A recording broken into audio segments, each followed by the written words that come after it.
Okay, we're back for part two.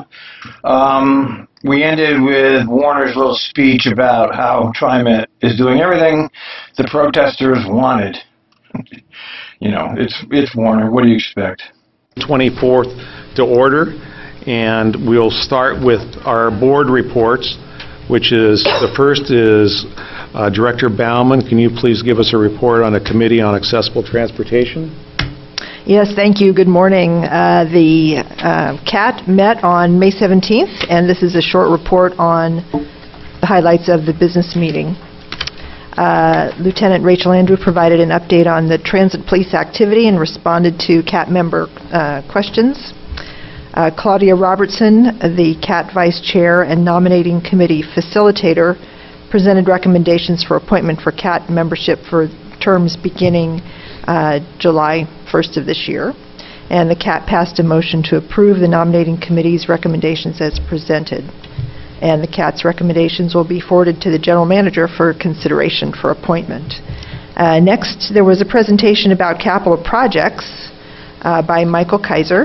There's an update about the Division Transit Project, and also information on the swing gate installation on the Orange Line, and there was responses to CAT member questions about that improvement. Next, there was a report on the status of the Morrison and Yamhill project by Clay Thompson, who's the coordinator of outreach services. And finally, there was a lift operations report from Eileen Collins, the manager of lift service delivery. And Steve Hext of Broadway Cab also attended the meeting and addressed the committee's questions about lift rides provided by Broadway Cab. Thank you. That's the report. All right. Any questions for Director Bauman? No. I guess I just point out there's some great minutes in the packet. It sounds like you had a marathon meeting at your last meeting, so thank you. Active group for sure, yeah. Active group for sure. Well, that's a nice little report, which is pretty meaningless to all of us sitting over here. Of course, all the appointments to all these boards are made by Neil McFarland, lest he gets somebody in the position that doesn't like him, so he controls that too. He controls everything when it comes to TriMet. Yeah. Thank you. All right. All right, with that, we'll move on to the Transit Equity Advisory Committee. Dr. Bethel. Thank you, Mr. President and board members. TIAC met.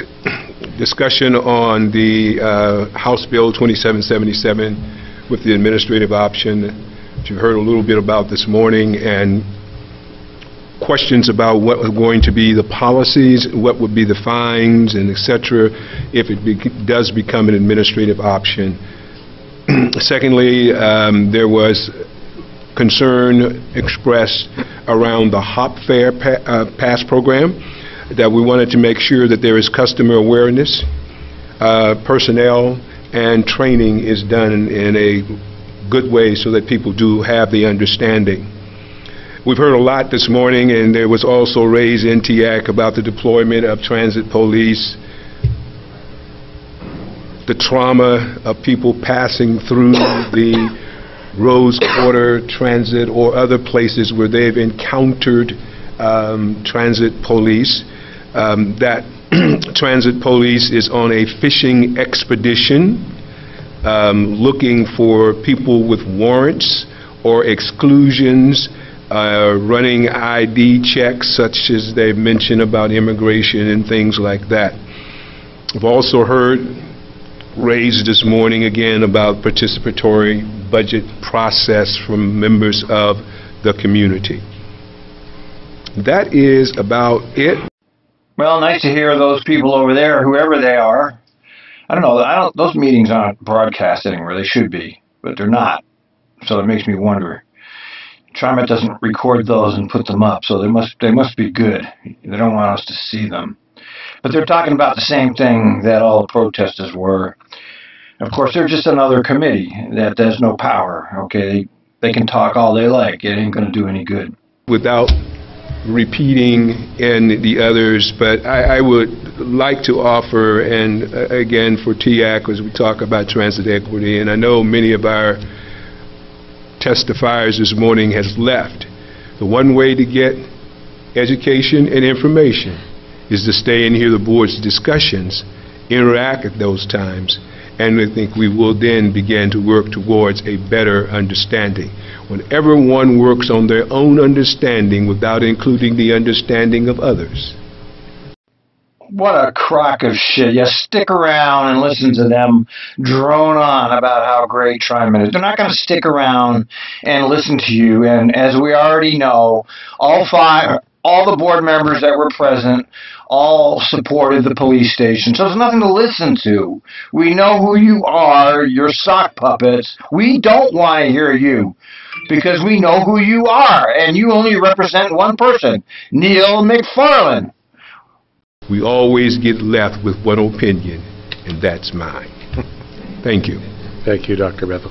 Any questions for Dr. Bethel about the TIAC report? Seeing none, thank you very much. Thank you. Let's move on then to the Finance and Audit Committee report. Director Prosser. Yes, the Finance and Audit Committee met this morning. On our agenda, we had a presentation of budget updates. From the time that this board approved the budget to go to the Multnomah County Tax Supervising Commission, which is a public agency appointed by the governor to review and approve budgets.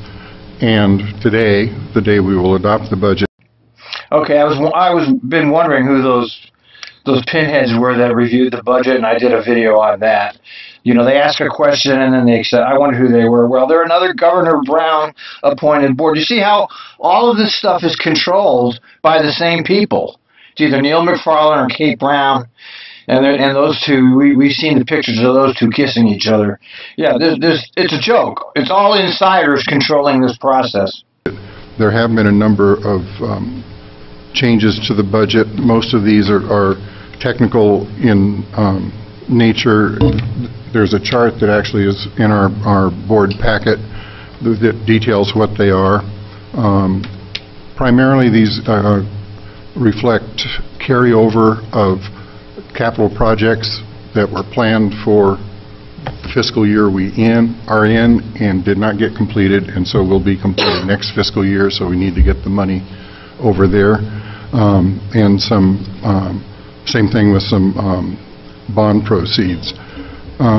So we got a presentation on that, and that's reflected in the budget that we will be considering today. We also got a presentation on regional funding initiatives and the state transportation package that is moving through the legislature, and what is the current status of that transportation package, which, as President Warner indicated, does include money for a low-income fare program at TriMet. So that was the matters that we discussed today. So. Thank you. Any questions for Director Prosser? Seeing then in the last report, I don't know whether there was a Metro Policy Advisory Committee, but could you comment on that, Prosser? The last Metro Policy Advisory Committee that I attended was April 26th. I believe there was one earlier this month, but I was out of town and tried to arrange for an alternate to go in my place. On the April 26th meeting, we got an update on the regional transportation plan, which is in the process of being redone this year. It's something that happens every 4 or 5 years. So we saw where they are, and they're about halfway through the process, they being Metro. We got a draft of their vision statement and goals and objectives that they have developed to guide the development of that plan. Most of the discussion around that matter focused on the vision statement, which, as presented, is pretty lengthy. It's the kind of vision statement that really comes out of committees, where everybody puts something in and kind of lose the overall picture. So there was discussion there that we've indicated that vision statement needs to be tightened up and more to the point to help the public understand what this regional transportation plan is all about. So that is my report. I have not had a chance to get together with the alternate who went in my place. There is not a meeting tonight, so when I report next, I could report on what I find out about what happened earlier this month. All right, thank you. Any questions for Director Prosser? Seeing none then, Mr. General Manager. Mr. Board President, members of the board, good morning. Per the first piece of testimony you got from Chris Walker this morning, I wanted to just acknowledge the agency's completion of the Morrison Yamhill reconstruction of the switches as a very major piece of work that was accomplished on time and on budget, and most of all to thank our riders for their patience. I think it's been certainly a long 3 weeks for us, with a lot of work, a lot of extra staff on the street helping our customers, the transfer to the shuttle buses, and sort of providing customer service. But it went, I think, exceptionally well. And again, my great thanks not only to our customers, but to our staff that really went the extra mile to actually get that work done. Just share one statistic with you.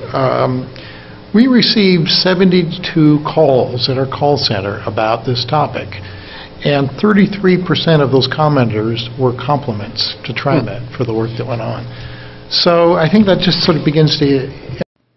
That's pretty funny. 33% were like what?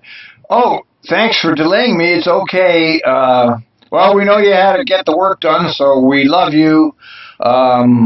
Great job getting me to my shuttle bus.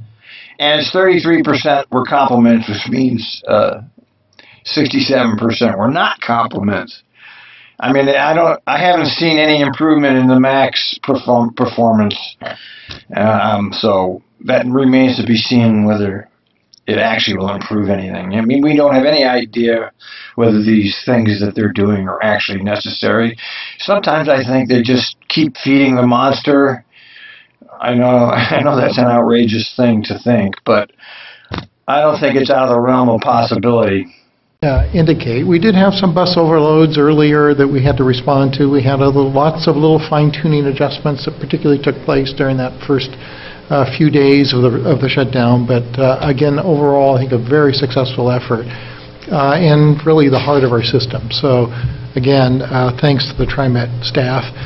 We were looking forward to a week of great service, but again, yesterday we were affected by a fire in a utility vault, and so much of downtown was affected by that. We were able to continue service through downtown, but again, it was slowed because of the signal system and the impacts on the signal system overall.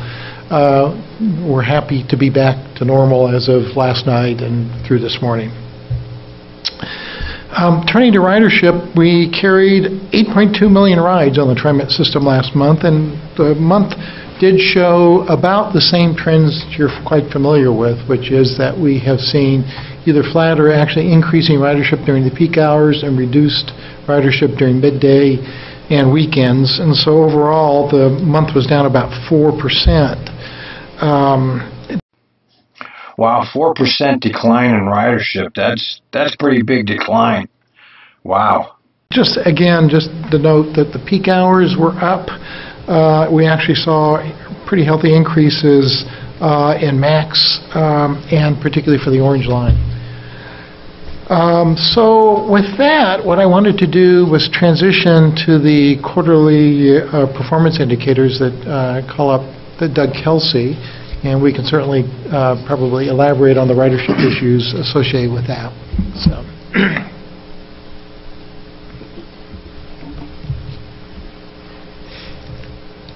Good morning, Mr. President, members of the board. Morning.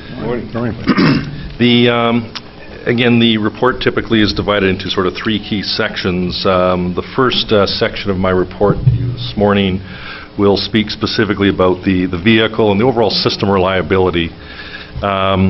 Specifically to the bus and rail maintenance of WAY, all exceeded their preventive maintenance objectives for the first quarter. And again, that's just a reminder that's established by the Federal Transportation Agency of 80%. The bus maintenance was 80.1%, so it did fall below the prior quarter and prior year's results. However, the rail equipment maintenance was 90.8%. And I'm going to put both of these in an important category. You'll see this is a bit of a theme to this quarterly report, so if we can go back in time, and unlike what you see out the window in terms of great weather, we can go back and remind you of all the consistent storms we had, the ice storms, the winter storms, where it was literally one after another for literally weeks on end. So you'll see that reflected in some of the results and the challenges, in fact, that our overall team had to deliver service every day. So you'll see that reflected in despite that, though, in the rail side, it was actually up. So that was a real credit to the maintenance team for pulling that off despite the challenging weather we had. I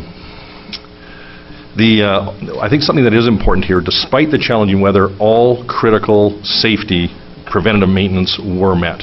So some of those other discretionary items where you have latitude and such, the team made a really nice choice of triaging what needs to go out the door to meet service each and every day. So just to give the board confidence and the public confidence, all our safety PMs, if you will, or preventative maintenance, were achieved.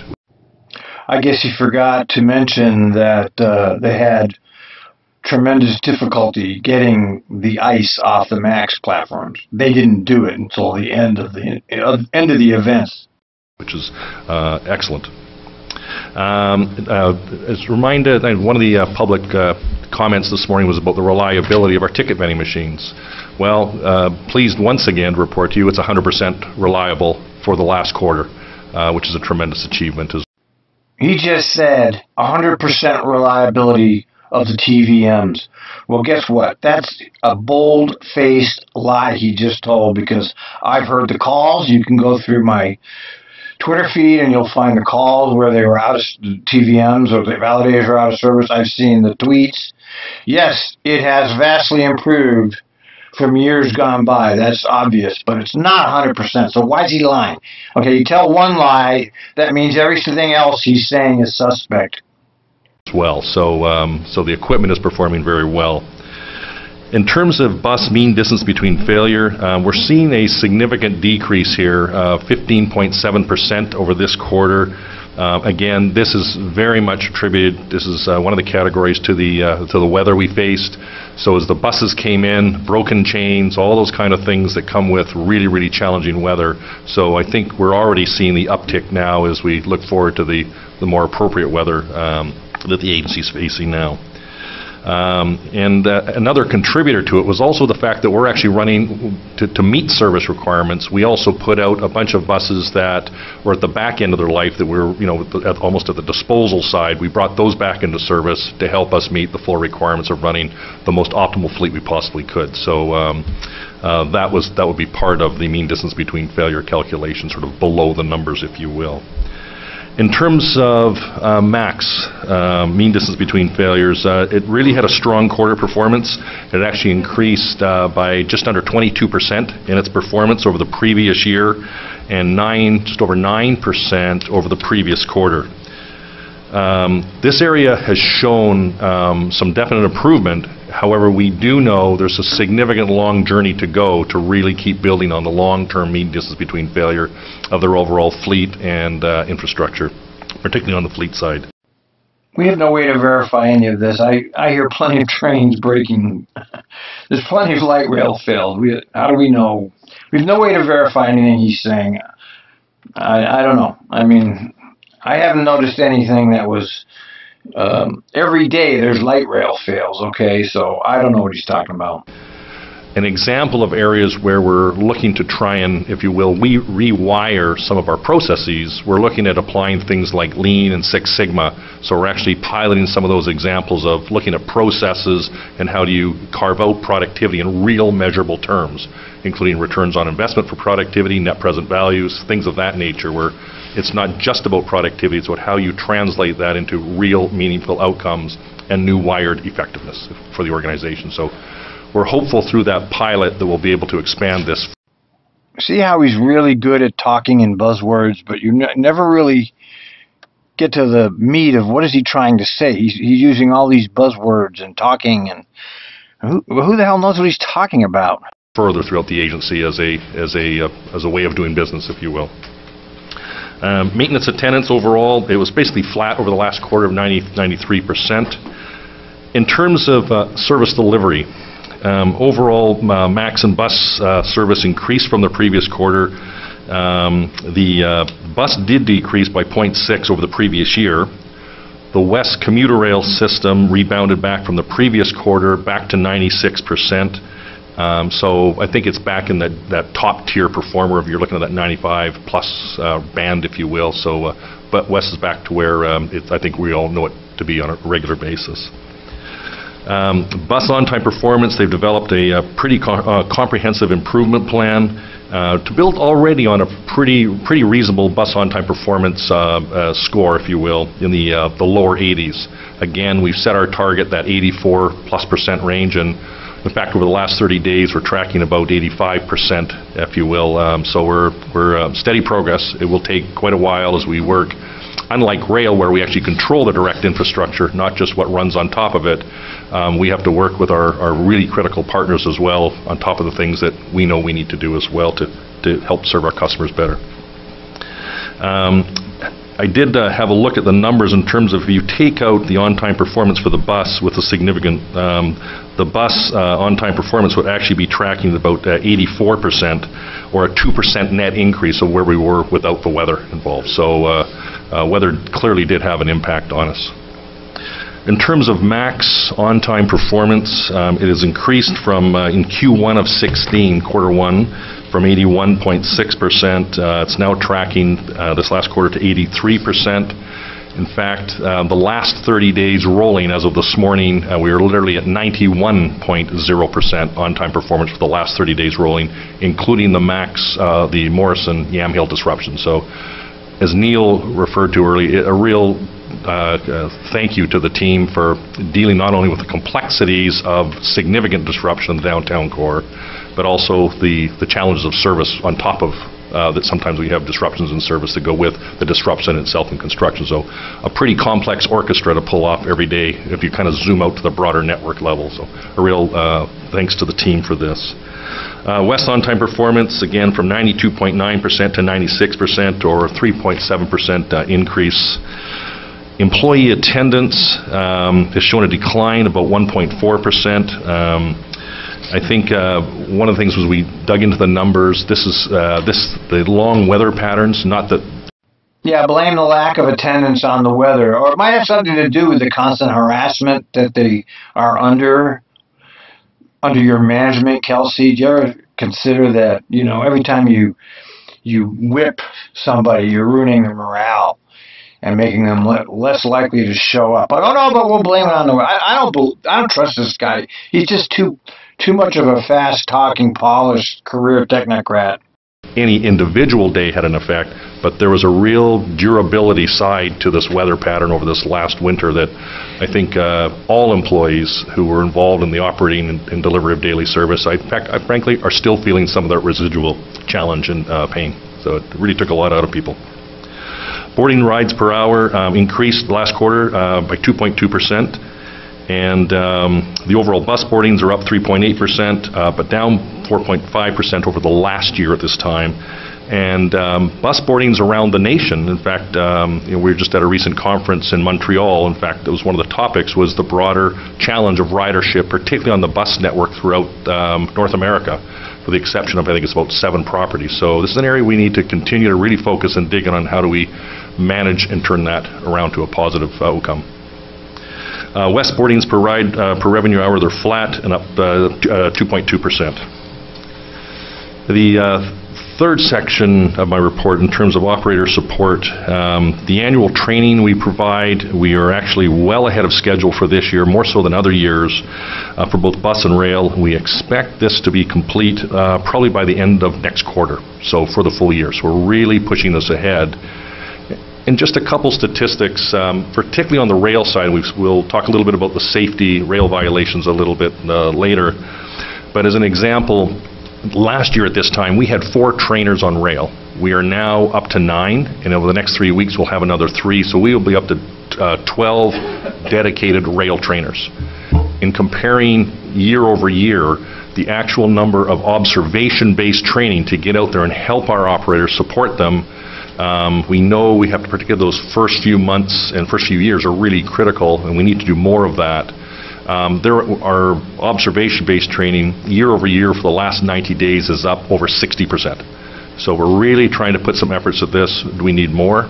I would say yes, we do. But if you start looking at the long term, like virtual reality simulators, things of that nature will really also contribute to the human side. So we really need to leverage all of that to really help support our operators be successful.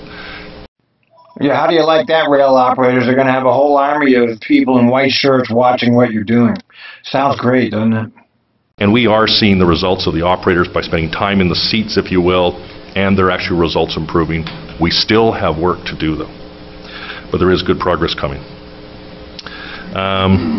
The fixed route bus service delivery increase of 3.4% over the previous quarter. This one, we're monitoring this one.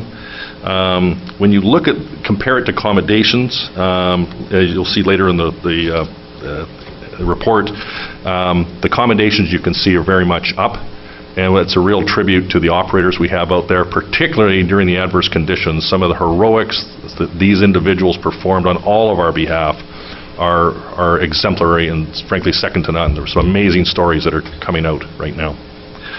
That would conclude my report. If you have any questions, I'd be happy to answer them.